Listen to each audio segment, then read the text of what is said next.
So hello, hola. Welcome to the Survivor Summit powered by the Milagros Day Worldwide. My name is Vanessa Vargas, a graduate from Healing Voices, and I am honored to be your host for this series of interviews. And today I am joined by Tahirah Taalib-Din. She is the founder, CEO of Hearts Connecting. And I'm so extremely excited and honored to be here with you today. Thank you so much for joining us. You're welcome, and good morning to you, Vanessa, and to those who will be viewing this interview. And I'm honored that you and Dawn thought of me and selected me to be interviewed. I'm honored and truly grateful. So are we. So I'm going to start off, right? Kick it right off to you and ask you our first question. And as the theme of this event is we are all survivors of something, what do you feel you have survived in your life or are still surviving? Great question. So there's many that I survived in my life, but there's something in particular that's current and very fresh. As you mentioned, I'm the CEO of Hearts Connecting, which is a virtual online funeral facilitation company. So I facilitate virtual funerals for the family and friends who are unable to attend. This started due to my own personal experience, the love of my life, Antarjana. I married back in 2012. He returned back to the Lord. He passed away in July 30th, 2020.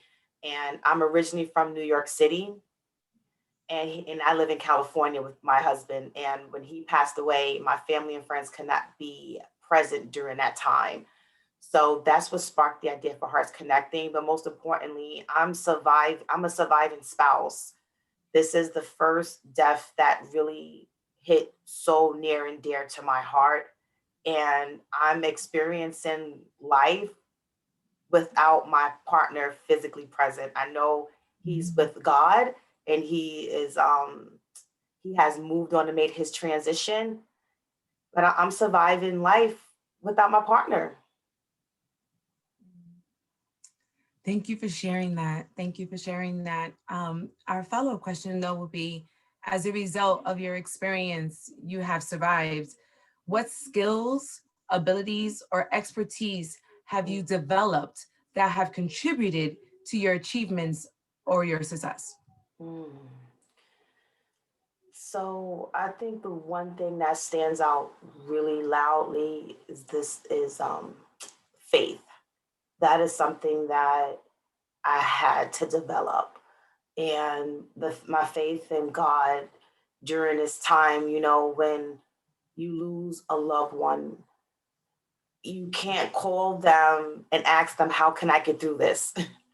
because they're usually he was my go-to person, helping me through life challenges. Like, my husband was 29 years older than I. So he helped raise me into my womanhood. And when I faced difficulties, he was there to guide me through. When I needed brainstorming ideas, he was there to brainstorm this with me. When I needed just peace, he was my peace.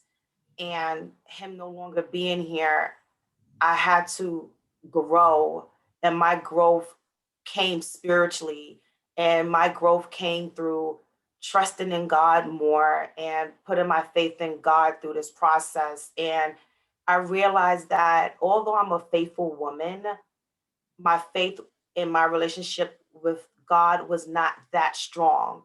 And one of my mentors would always say, she would say, death comes to sober you. And this is God removing that person out of your way so you can see God clearer. And through my husband's passing, is I was able to see, I'm Muslim, so we say Allah. I was able to see Allah clear. And it's been painful and rewarding, but my faith is stronger and it's still growing. But that's one skill that I've learned, if it is a skill, like trusting in God and having more faith. Thank you for sharing that. That was beautiful. Thank you. You're welcome. What advice comfort or encouragement would you offer to another woman or girl who has experienced something similar to what you have survived, and how can she move forward? Yeah. The first thing is knowing that you're going to be okay, even when you can barely get out of the bed, and being okay in the moments of when you can't get out of the bed, when you are on the floor crying, when you feel like your life has stopped. Like, be okay with not being okay, and know that it's very normal to cry, feel numb, to grieve, to miss, to hurt. Like, these are normal emotions, and surround yourself with people who will support you in that space. I've learned that there's no such thing as moving on or getting over it. You grow through these processes and you grow through this experience. So some people mean well with their intentions, but may not know they can say some inappropriate things that can be hurtful and even sometimes harmful or inappropriate. So be around those who are nurturing, who will nurture you, and be okay with where you are. And what has helped me is I was very intentional about my healing.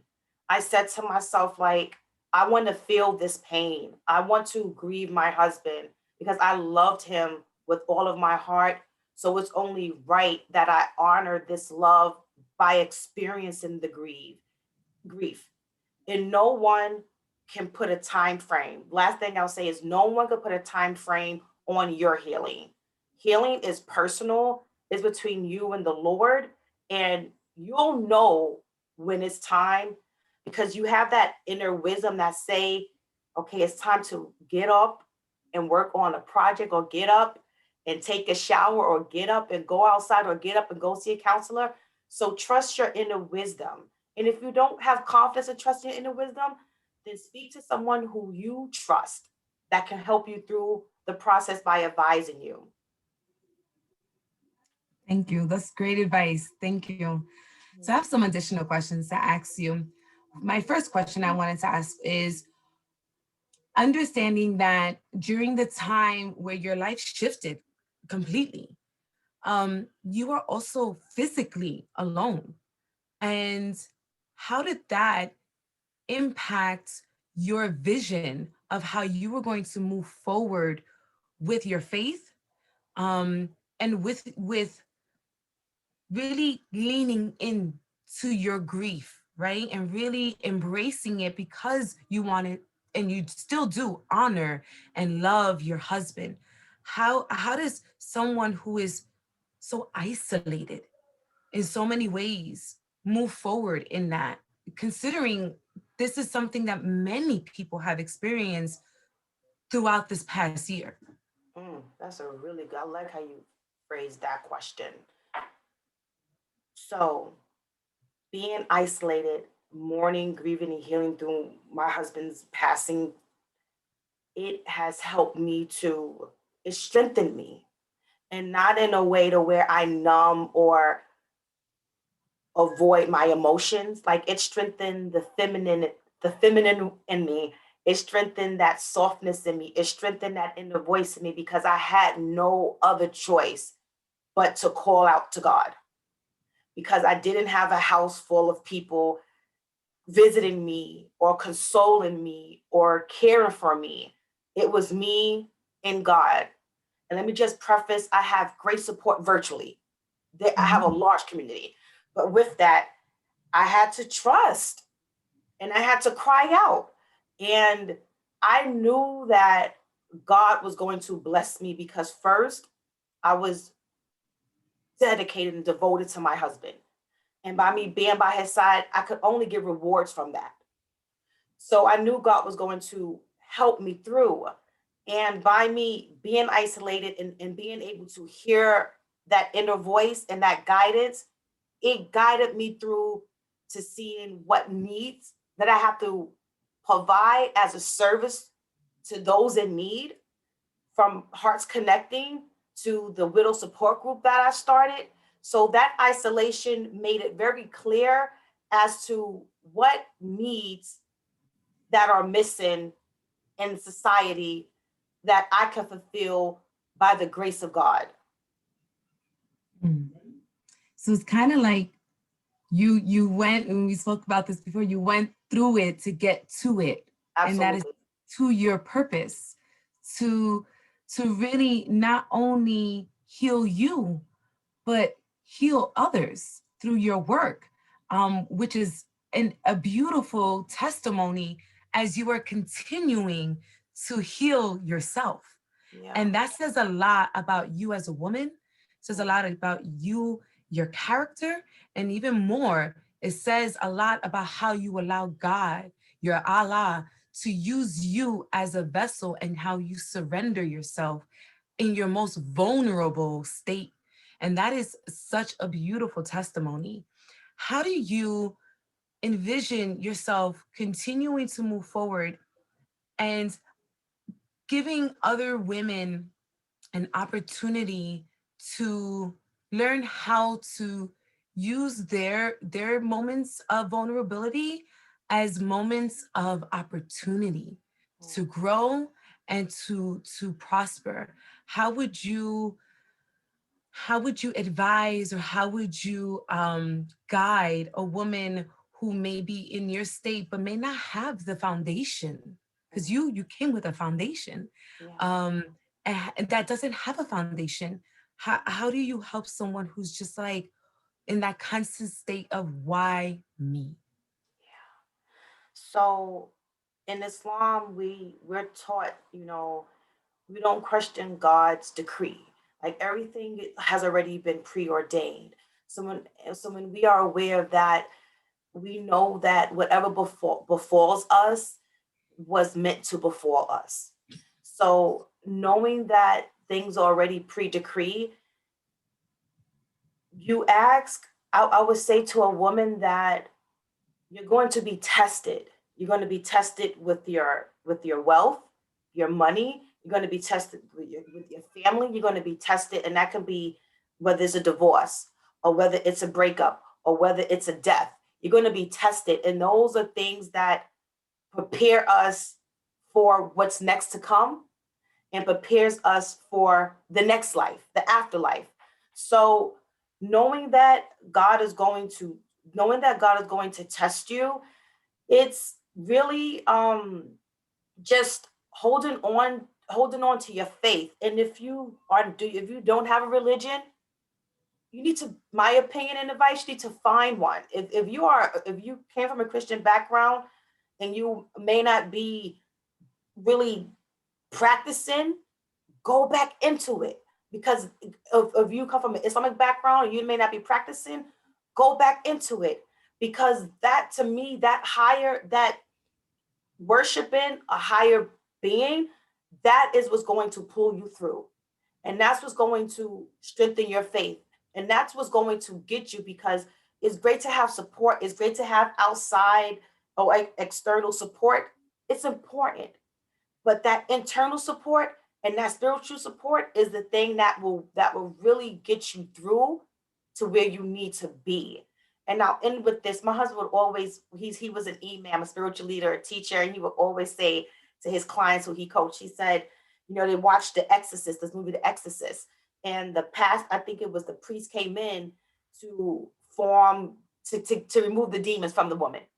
And they asked him, he asked one of the people, does she have a religion? And they said no. And he said, then I can't help her.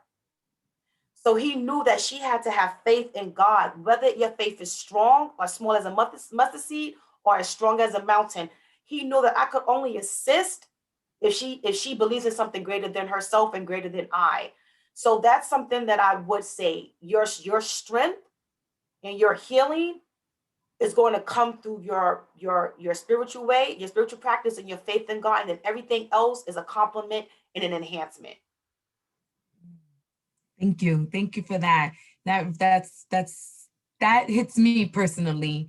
And before we go, can you just share with us a little bit more about what your whole life has become as far as what your service is now to others. You know, we spoke a lot about your faith and a lot about, you know, your love and honoring for your husband. And that's such a beautiful thing. Tell us more about Hearts Connected. Tell us Yes, more about your widow support group. Talk to us more about how people can get connected to you. absolutely. So, Hearts Connecting, as I mentioned earlier, is an online virtual funeral facilitation company. I facilitate funerals um, for those who aren't able to attend. I work with the funeral directors, funeral homes, and I also work with clients one on one. You can learn more about the services at heartsconnecting.com. And we help to bridge the families who are unable to attend. It's hard for a family to not, or for friends to not be at their loved one's funeral or janazah in Islam to pay their respects. So it can be a difficult trial for them to face. So we bridge that gap so they can pay their respects. And it's just a beautiful experience. I also started Muslim Widow. It's a widow support group for Muslim women and women of faith. And you can learn more about that through Hearts Connecting as well. And I provide workshops for widows who lost their husbands, whether they lost their husband today or 20 years ago. And this is a safe space for them to mourn, to grieve, to heal, and to be heard by their peers, because studies have shown that the greatest death and the number one life altering death in an adult life is the loss of a spouse, because their life completely turns upside down, their routines completely change. And this is what studies have shown. So to have these women understand what they're going through, to understand the grief, and to be among their peers, it's a beautiful thing. And I think that's it. Thank you so much for sharing. Are there any last words that you would like to share from your heart to our viewers today? Yeah. I do want to say one last thing. When you experience loss, and and particularly death, one way we can honor our loved ones is by doing deeds that are good, that can be ongoing.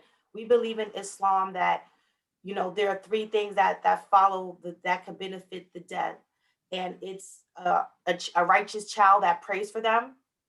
It's knowledge that they left behind, and deeds, good deeds that you do on their behalf that benefits them in the grave and on the day of judgment. So remembering the life that they lived and not their death is how we really honor our loved ones. So set up a charity, donate to a charity, give clothing, feed someone, um, open up a library name, go overseas, not go overseas, but you can purchase a well for someone in Africa. That's only $800. That can go a long way and feed a village. So when you go through, that's something that you can do. And lastly, know that what you're going through is not happening to you, it's happening for you. And is changing you or growing you to the person who God wants you to become or needs you to become. Thank you so much. That was so powerful. I really appreciate you taking out the time today to meet with me, to share your voice, to share your truth, and not only that, to help make moves and to really move other women around the world, because being virtual, that's the beauty of it all, right? You can connect with anyone, anywhere. So thank you so much, My Tahira, pleasure. and you have a blessed, beautiful day. Thank you, dear. Thank you, Vanessa.